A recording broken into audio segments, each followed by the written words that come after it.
Welcome to the WeInfuse podcast, episode number 3.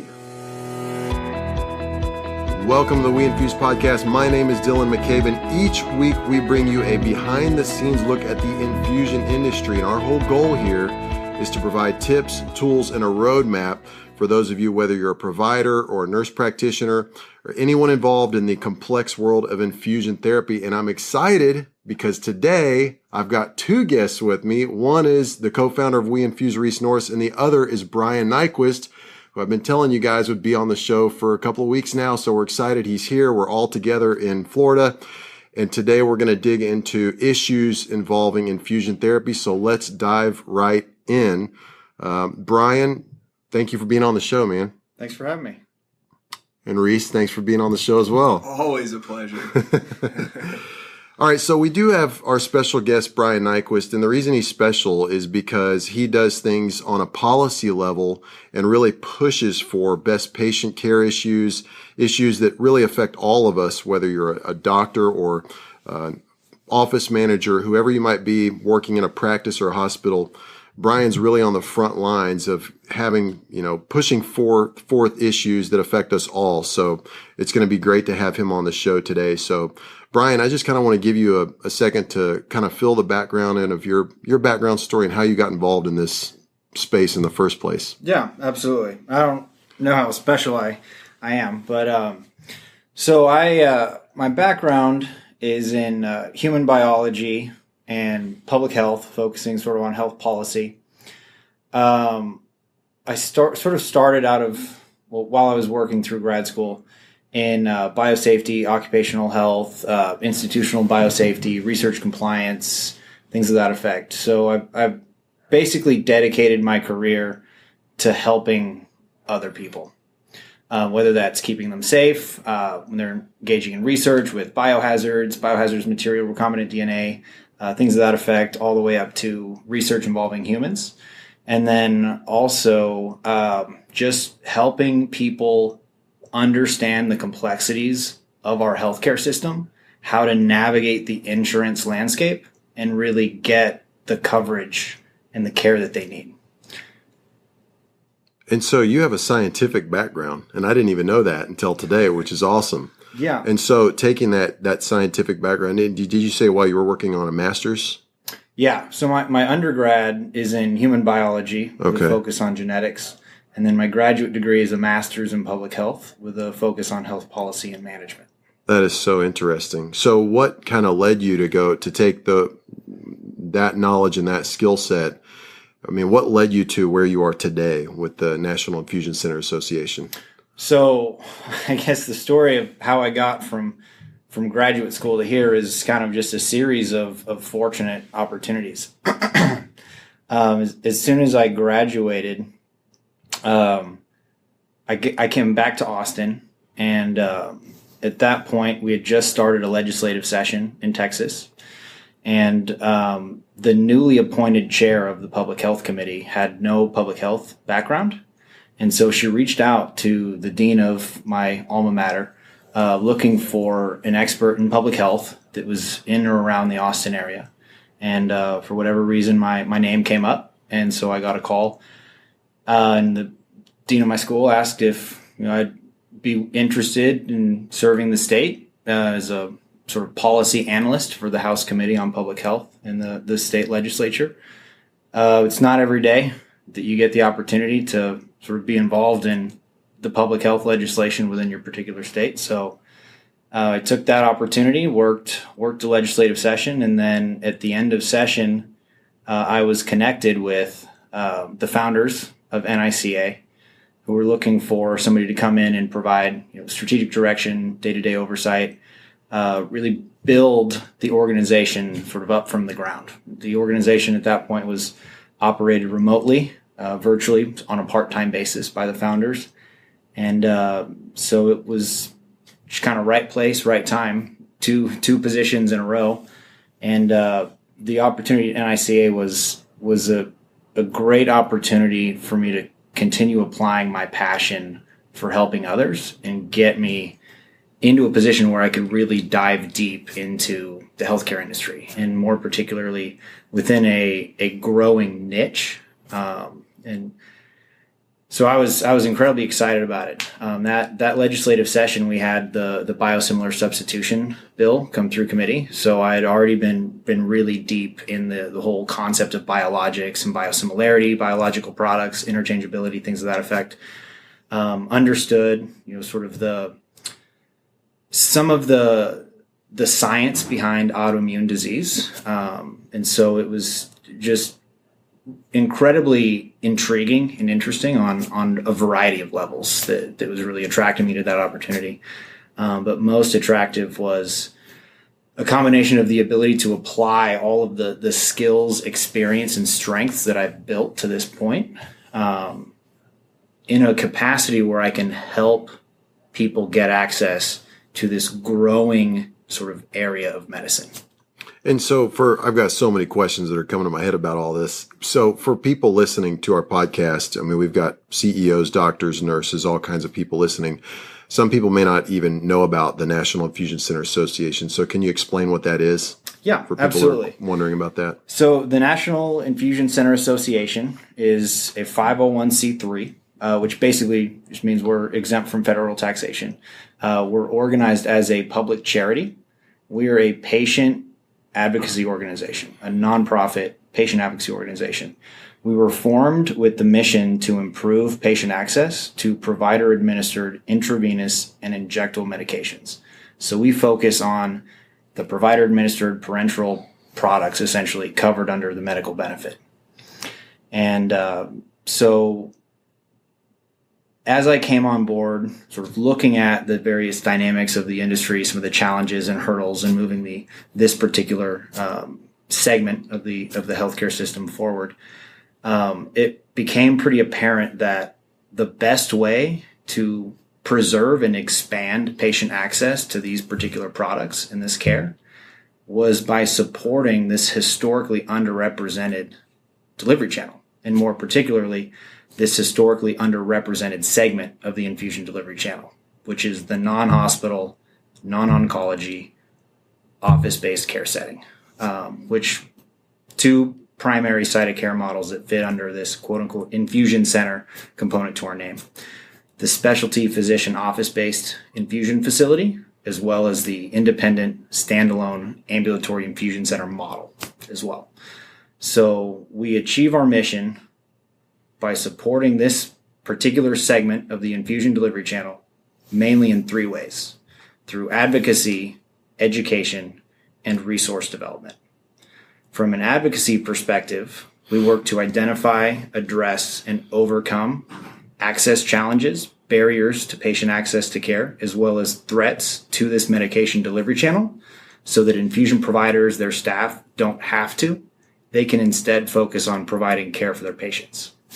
From a provider-focused education perspective, we work to connect infusion providers and their staff with the educational materials they need to most effectively educate, communicate with, and ultimately care for their patients.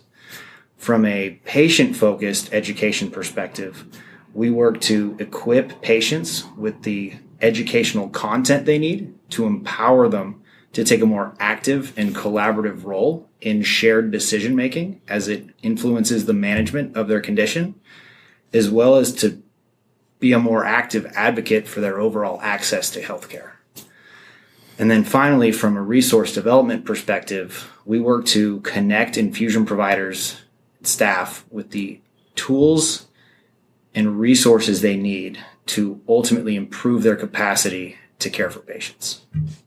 That's so interesting. So it sounds like a big part of the NICA is, I mean, it's pushing for patient care. It's taking care of issues that involve patients. That's exactly and also a lot of education. Yep. So in the midst of all that, I mean, I know you're taking trips to Washington, D.C. You're here in Florida right now with us. I know you travel a lot. You're doing a lot of things to benefit everybody involved. So what is your main area? What would you say is your main area of expertise in all this?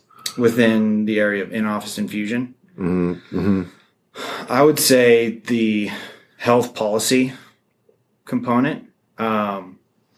Based on my background, previous experience in public policy, specifically focusing on health policy, I'm able to really dive in to a lot of the proposed changes, whether those are legislative or through the rulemaking process. So if CMS, the Center for Medicare and Medicaid Services, through the Center for Medicare and Medicaid Innovation, also referred to as CMMI, produce demonstration projects, things of that effect, to test various aspects of reform.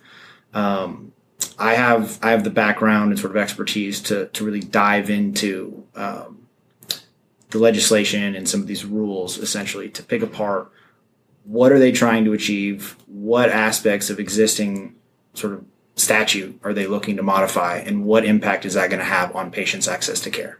And a big component of that is how is this reform going to impact the in-office infusion delivery model and the dynamics within that care setting. And so are you talking specifically about like a bill that could be passed? Yeah, and how that would affect patients exactly. or something like that. It could be a bill, which is a legislative change that goes through Congress at the federal level or at the state level. And then there's also reform that could happen through the rulemaking process, which is independent of the legislative process. So CMS has the ability through this new program, which was formed under the Affordable Care Act, CMMI, which I referenced previously. They can essentially implement reform in the form of demonstration projects, basically experiments, and that those projects don't require congressional approval. So they've been granted the authority to test various reform measures independent of Congress approval. So interesting. So what's out of all of that, what's one big thing you would want our listeners to take away from your main area of expertise? I guess they don't have to do it, right? Infusion providers don't have to bring staff on with a public policy background to try and stay up to date on all of the legislative reform, rulemaking that potentially impacts and reshapes the delivery channel or the regulatory landscape or the reimbursement landscape. NICA is positioned to do that. Basically, that's a heavy focus of ours. Historically, we've been heavily focused in advocacy, and that policy and rulemaking component is a big piece of that advocacy component. And see, that's why I love that, because he's fighting on behalf of all of us, even though many providers may not even know you exist, right? If they haven't heard of the NICA, and yet you're doing these things in Washington that are really big that affect us all. So Absolutely. I'm going to stop with all my questions and comments because I'm just getting all wound up. Reese, what would you like to add to that? Well, Brian, how do we learn more about the NICA? Like you've obviously got a website. What's the website domain? What are some of the resources on there? I mean, I know I'm just kind of prompting you, so our listeners can learn more. Yeah. So our website can be found at infusioncenter.org. On that website, you can find some of the advocacy efforts that we've been engaged in historically, some of the advocacy efforts that we're currently engaging in, as well as the educational materials that we've developed and some of the resources that I've mentioned and sort of that intro and background behind NICA. So some of the education materials that we have on our website right now include like Infusion 101, foundational level, what is an infusion? What types of conditions are treated via infusion? What types of medications are delivered via infusion? We talk about the different care settings in which you can get this care. We've got a glossary of insurance terms and healthcare related terms to help patients kind of understand some of the jargon that insurance companies are using in their benefit plan design. We've got a module that helps walk individuals through how to acquire a health plan through the marketplace, as well as kind of a breakdown between Medicare, Medicaid, things of that effect. And we're working on a slide deck that kind of provides a breakdown of the entire insurance landscape from commercial to public, and some of the resources that we have available. We have an infusion center locator resource, which is the most comprehensive database of outpatient infusion facilities across the country.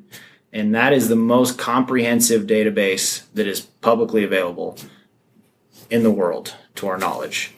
We have about 3,200 infusion facilities covering all 50 states, as well as the District of Columbia and Puerto Rico. The goal of that resource is to really help connect patients with the most conveniently accessible site of care within their community in which to get infused. See, I just love how it keeps going back to the patient. Yep. We're really seeking the common good for the patient. That's what we do. We're focused on the patient.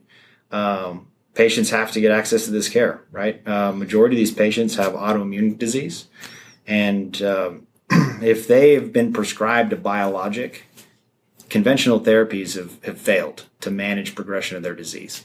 So if we can't get them stable, i.e. if we can't put their disease state into remission as quick as possible and keep them in stable as long as possible, the annual per capita economic burden of that autoimmune disease skyrockets, can more than double.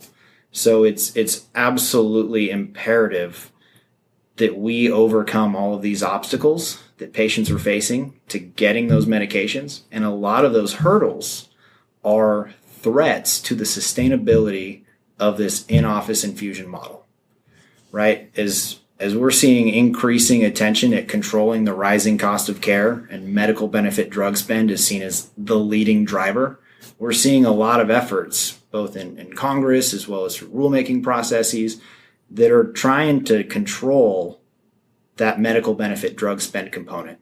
And the primary target for intervention is the margin on infusion providers' drug payments. So infusion providers have been forced to operate in a volatile reimbursement environment with increasingly pressurized atmosphere to operate on narrower and narrower margins. There's a threshold beyond which providing care is no longer financially sustainable. It's not viable. So if you're losing money to treat a patient population in the office, you're not going to treat that patient population in that care setting. And the alternative for that patient is the hospital care setting, which is significantly more expensive per patient per treatment. So everything that we focus on doing is getting patients into the office, keeping them in the office, and getting them on the prescribed therapy, which in our case is typically biologics and other IV injectable specialty medications like IVIG and so forth.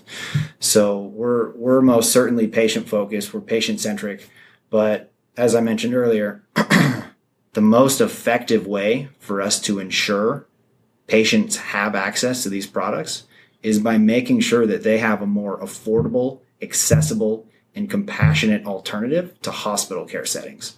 In this case, that's the office, whether that's physician office setting or these independent standalone infusion center models. So if you're listening right now and you have a provider-based infusion center, you're billing under the medical benefit or Medicare Part B as in boy, we highly encourage you to register on the infusion center directory if you haven't already. Yep. I think that's one of the key ways where patients find sites of care. And full disclosure, I am on the board of the NICA and I was one of the founders, so very passionate about making sure providers are registering through the locator, because not only does that give patients a place and a forum, it just it establishes you. We can get in touch with you as well at the National Infusion Center Association and get involved. Join the National Infusion Center Association if you're a standalone infusion center or a provider, whether that's a physician or a nurse practitioner that has an infusion center. Typically, we have a lot of rheumatologists, a lot of neurologists, gastroenterologists, and immunologists that are involved in the National Infusion Center Association. So we absolutely encourage you to get in touch with Brian and his team to learn how you can support his efforts. Yep, and just want to take that one step further. Within that infusion center locator, if your facility is already in the locator, you can claim that facility, and then once we've validated that you're affiliated with that facility and in the position to administer the profile for that facility in the locator, you've got access to build out the profile for that facility within the locator. So you can populate hours of operation, amenities, things that affect medications delivered, specialties treated, number of chairs, things of that effect. provider members of NICA also have the ability to upload high resolution images in their profile as well. So they can take pictures of the facility and basically post them within their profile. It's a free marketing tool to help increase awareness of that facility. So just quick kind of overview of how the locator was built to work. When a user goes to the locator, at the first instance, they'll be asked a few questions, trying to capture some demographics of each use case. But then it auto-populates a list of infusion facilities within a default of a 30-mile radius from where the individual is accessing the locator. We've also built in some sophisticated searchability so that they can search for facilities by geography, by zip code, by state, by city, within a particular radius up to, I think it's 100, maybe 150-mile radius. They can search by a particular product, by specialty, by certain amenities, things of that effect. So it's important to have your profile built out and populated because users are searching for a facility within their area or a different area based on some of the information that's captured in that profile. In addition to the locator, one of my favorite resources is the forum as well. So tell us about the infusion. Is it the Infusion Confusion Forum? Infusion Confusion Forums. Thank you. Nice. So the Infusion Confusion Forums is our online support network community for infusion providers and their staff to come together, talk about some of the challenges that they're facing, whether they're operational, clinical, reimbursement related, regulatory in nature. And they can sort of collaboratively develop some accommodation strategies to address and ideally overcome some of those challenges. It also provides a sort of soundboard for us to stay up to date and in tune with what are some of the issues that providers are facing across the country. We're also working to build a patient side of that community so that we build an infusion patient community essentially. There's been a lot of demand for that. And it's free to use. Anybody can go in and read what's been posted. You do have to create a free user account through our website to be able to post within the forum, as well as to claim a profile in the locator. We have all of those things behind a login firewall. I love it. I love forums. Go ahead. No, forums. Yeah. In fact, I just answered a question on the forum recently about infusion pumps. So it's definitely, to Brian's point, it covers the whole gamut of questions that you could encounter as an infusion center provider. I recently got a newsletter and want you to, tell our audience here about the upcoming conference that this will be your first conference that National Infusion Center Association is putting on. Yeah. It's our inaugural show, basically. We're incredibly excited. It's sort of been in discussions for about 3 years now. That's right. And we finally kind of have the staff capacity and bandwidth to really throw a show. It's awesome. So this show is going to be in late June of 2019 in Austin, Texas, and it's going to be focused on in-office infusion. The operational and clinical challenges facing in-office infusion, both now and then with challenges on the horizon, basically. The theme is really going to be on optimization and expansion. Great. So what do we need to do to optimize the existing infusion delivery channel to maximize infusion capacity and ability to treat patients within the current infrastructure of the delivery channel? And then how can we expand access to care by establishing additional access points to the delivery channel? We're building a resource right now that is basically going to be a turnkey roadmap for how to do that. So if you have an existing infusion line of business incorporated into your practice, how do I optimize it? What are some of the things I need to be looking at from both a performance measurement capacity as well as quality of care, so patient outcome type perspective. And then if you were looking to expand your infusion operations across state lines and you're not sure what the regulatory landscape looks like, we're doing a comprehensive analysis right now and breakdown of the regulatory landscape at both the federal level and the state level by state. Basically, it's a roadmap for how to start an infusion center, infusion facility, right? Whether that's associated with a physician practice or an independent type model. So a big focus of the show is going to be on what do we need to do as a delivery channel to optimize, maximize efficiency, and work to expand. Because one of the big challenges that we're currently facing, the delivery channel doesn't have the capacity to meet patient demand for existing products on the market across all care settings, hospital, office, and home. So if we're going to support and justify continued investment in biopharmaceutical research and development, there has to be capacity in the delivery channel. And as I mentioned earlier, there's a lot of focus on controlling the rising cost of care. So commercial payers already understand the value proposition of the office versus the hospital. So we have to build capacity in non-hospital care settings to not only meet existing demand for the products that are currently on the market, but to support demand for when we get all these biologics and all these other IV injectable specialty medications coming out of the pipeline, essentially. Especially if we get an Alzheimer's product that comes out that's going to be administered in the office. I mean, that's a huge, an enormous patient population that's going to be coming in, right? It's awesome. Opening up a huge segment of market share. And we got to make sure that infusion providers, particularly these office-based infusion providers, are able to take that market share essentially and be able to provide a care setting for those patients. So is that for you, is that one of the biggest challenges on the horizon, is trying to make waves that we've got more doctors' offices, more provider offices doing infusions? Yeah, I mean, the biggest challenge right now is sustainability, right? There is a lot of threats, market dynamics, and forces that are working against the sustainability of the in-office infusion delivery model, right? As I mentioned, volatile reimbursement landscape, increasingly pressurized atmosphere to operate on narrower and narrower margins.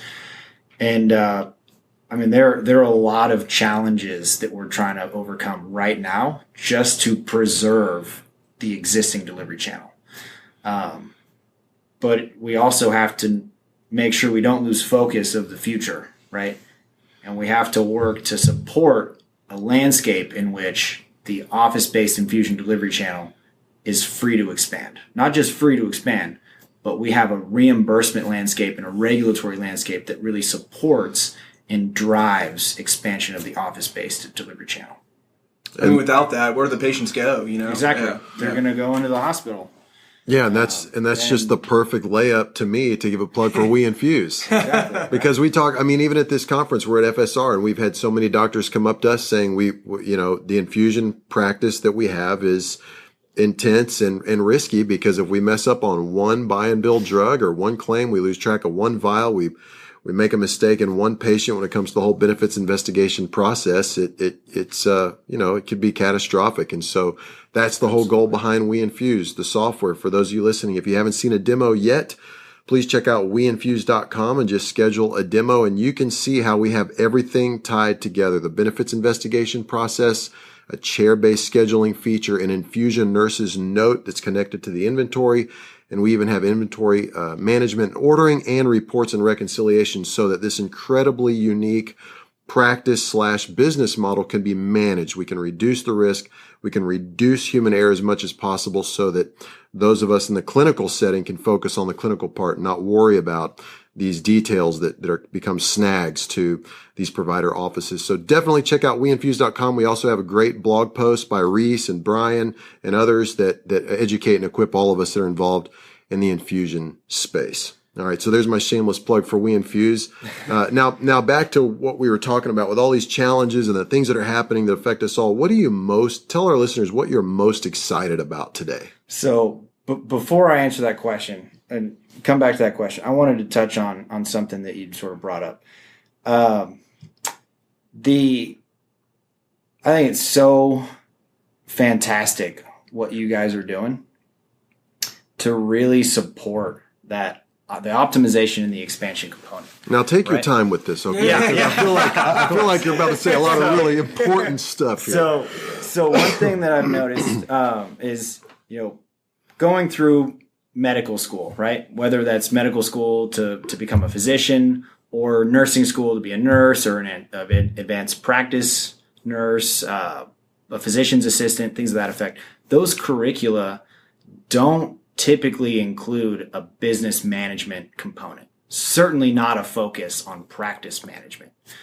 So if you look at industries across the world, there are very few where you have multi-million-dollar lines of business being managed by high school graduates, right? Or people without a background in business management or performance management or program management, right?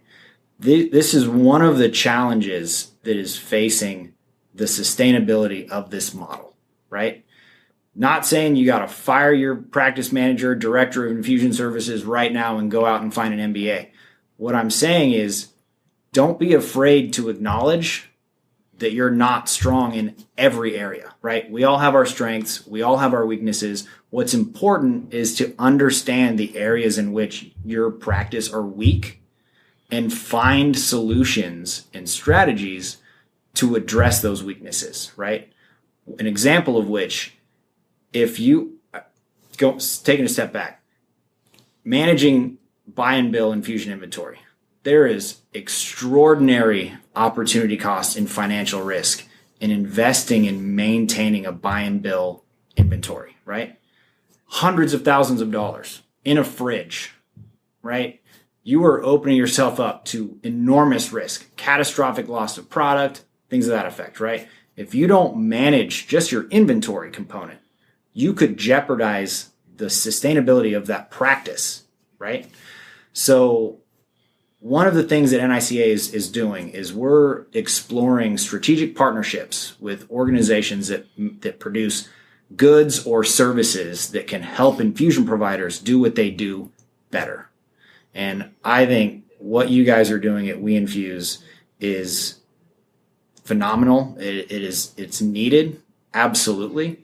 And I am excited to have some of these dialogues at our annual meeting to really talk about what are some of the areas that we see practices are weak in, right, from a management perspective, and what can we do to really build up a robust sort of portfolio of skills, right, and strengths, things of that effect. How can we address those weaknesses by bringing in external solutions that are strong in those areas of weakness to really set these practices up for success, not only in the now, not only in the intermediate term, but over the long term as well.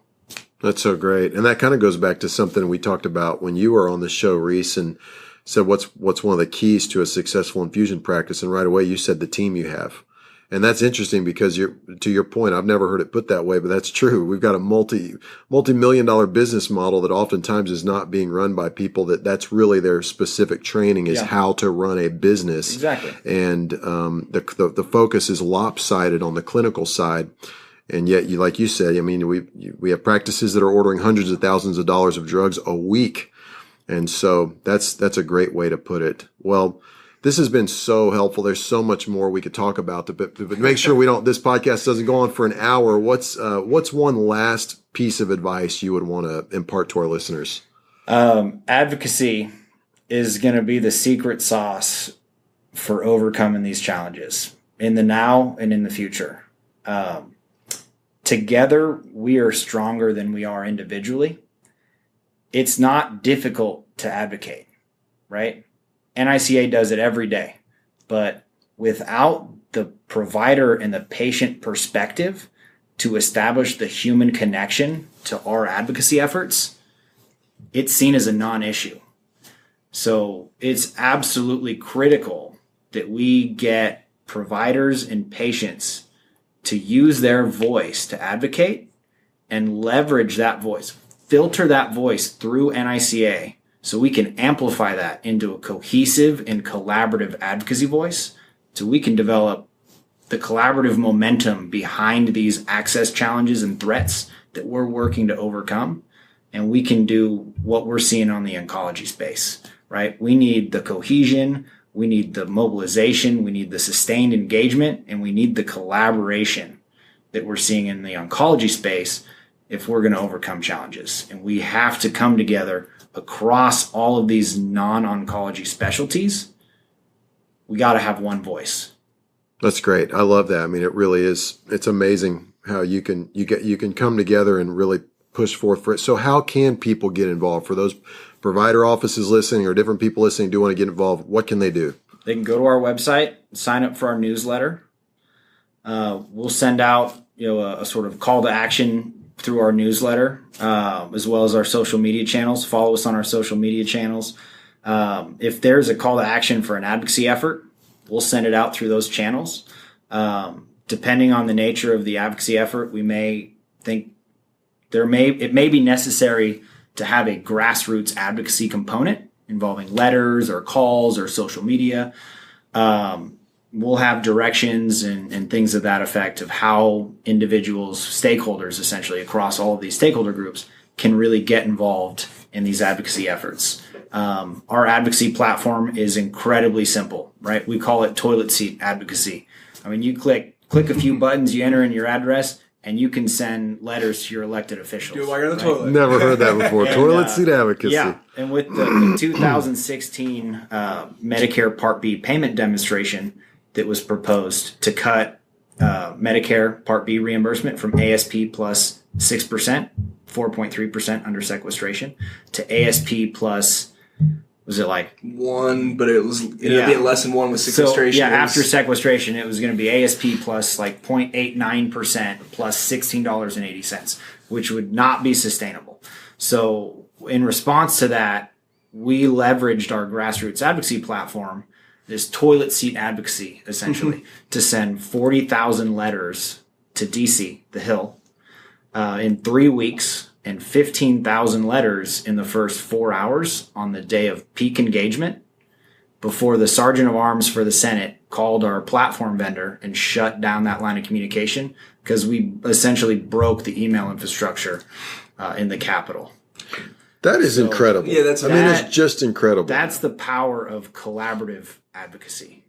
Yeah. It's because I think so many people listening think, oh, that's great what Brian Nyquist is doing, but what can I do? Man, clearly you can do a lot when everybody comes together. I mean, that's amazing. It's synergy is an incredibly powerful concept, particularly in advocacy, right? We can go in and say that providers are having an issue, say that patients aren't getting access to care because of some policy issue or some rulemaking change, but without that human connection, without the patient and the provider perspective, it's seen as a non-issue. So I did a public policy session at McKesson's On-Mark Rheumatology Summit a few weeks ago in San Antonio, and the theme of that message was the squeaky wheel gets the grease, right? Absolutely. Every issue in DC, there's two sides to, right? You got two sides working on their perspective of the issue, their outcome, right? So each issue from a legislator's perspective has two squeaking wheels. So every wheel is squeaking. So how do you get the grease when every wheel is squeaking? You have to be the loudest wheel. And together, we can be the loudest wheel. Always. But we have to come together.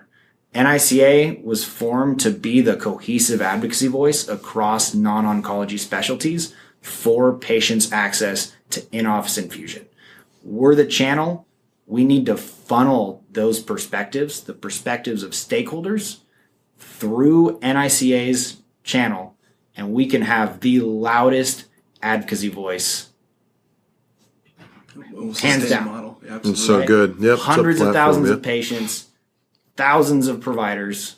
We can all come together and we can really drive responsible and sustainable reform, because we have to. If we don't do it, somebody's going to do it for us, and the outcome is going to be suboptimal, right? if it's CMS or if it's legislators, any non-stakeholder that doesn't understand the unique characteristics of the infusion delivery channel, the unique dynamics of managing these complex chronic conditions with these particular products, whatever solution they come up with is not going to be the solution that we want.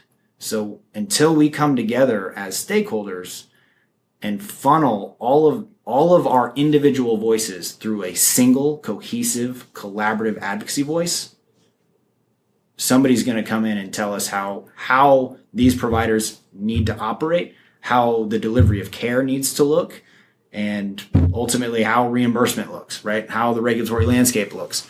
So we got to come together because the sustainability and the long-term viability of this model depend on it. That's so good. Yep. If you're a provider office by yourself, you're just going to be a whisper in the wind. But if you come together with the NICA, you have a megaphone, you have a platform for everyone to use. That's so good. And obviously people can donate to the NICA as well, right? Yep. To become part of that movement. Absolutely. And one more time, the website is infusioncenter.org. Correct. Infusioncenter.org. Yep. Well, that's excellent. Well, Brian, thank you so much for being on our podcast, man. We know you're busy, but we really appreciate you sharing your story and what the NICA is doing with all of our listeners. Appreciate the opportunity. And Reese, thanks for joining the podcast as well as a co-host. Always a pleasure.